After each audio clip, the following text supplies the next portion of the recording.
SC இடஒதுக்கீடு அருந்ததி சமுதாய SC இடஒதுக்கீட்டில் பாதிக்கப்படும் பறையர் சமுதாயம் அவர்களுக்கு ஆதரவாக நிற்கும் சீமான், திருமாவளவன் திமுகவுடன் அமைதி. தேசிய பார்வை சேனல் நேயர்களுக்கு வணக்கம். நான் உங்கள் ஹேமந்த்குமார். எஸ்சி சமுதாயம் இருக்குது, அதில் பல பிரிவுகள் இருக்குது. ஆனால் அவர்களுக்கு ஓவரால் 18% இடஒதுக்கீடு கொடுத்துருக்காங்க. கருணாநிதி ஆட்சியில் அருந்ததியினர் சமுதாயத்திற்கு 3% உள் ஒதுக்கீடு கொடுத்தாங்க. நாம் அனைத்து மக்களும் நன்றாக வாழ வேண்டும் என்று நினைப்பவர் தான். அந்த உள் ஒதுக்கீடு பற்றி நாம் எதுவும் சொல்ல முடியாது. ஆனால் அது அப்போ ஜெயலலிதா எதிர்த்தார்கள். பிறகு அது விஷயமா சுப்ரீம் கோர்ட்லலாம் போச்சு. இப்போ தீர்ப்பு வந்தது, அது செல்லும்னு. அதை வரவேற்கிறது ஸ்டாலின். ஏன்னா அப்பா கொடுத்தது மகன் வரவேற்கிறார்.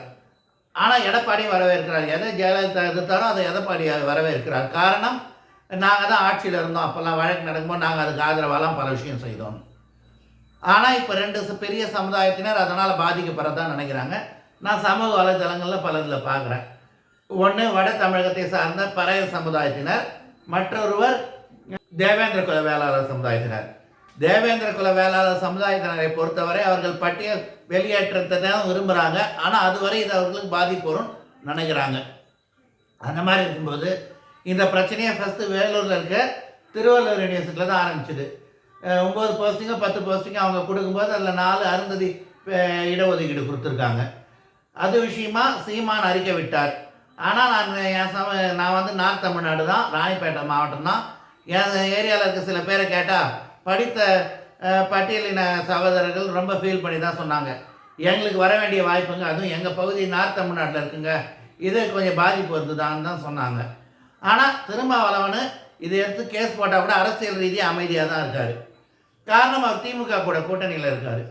இது திருமாவளவன் பேரில் நிறைய பட்டியல் சகோதரர்களுக்கு ஒரு தன்னை புறக்கணிக்கிறாரோன்ற எண்ணம் இருக்கிறது நமக்கு நன்றாக தெரிகிறது. ஆனால் இந்த விஷயத்தில் சீமான் சில மீட்டிங்கில் இதை பற்றி தீவிரமாக எதிர்த்துருக்கார். அவர் தான் எப்படி தெலுங்கு தமிழ்லாம் பிரித்து பார்ப்பார் இல்லையா, அதனால் பூர்வீக தமிழர்களுக்கு இல்லாமல் எதுக்கெல்லாம் அவர் கேட்குறாரு. அவ்வாறு கேட்பது படித்த இளைஞர்கள் மத்தியில் ஒரு நல்ல உணர்வு தான் சீமான் மேலே கொடுத்துருக்கு. ஆனால் இந்த மாதிரி ஒரு சென்சிட்டிவ் விஷயம் தமிழக ஊடகங்களில் வரல. காரணம், both Dravidian parties claim about this. ஆனால் பிஜேபி இதை பற்றி எதுவும் வாய திறக்காது. அவர்கள் அப்படி தான். பாமக கலந்து மற்ற பெரிய கட்சிகள் இல்லை வாய திறக்காத சூழலில் சீமான் 8% இருக்கும்போது இதை பற்றி கடுமையான கேள்விகள் கேட்கும்போது இந்த சமுதாயத்தினருக்கு இது ஒரு ஆறுதலாகவே இருக்கிறது.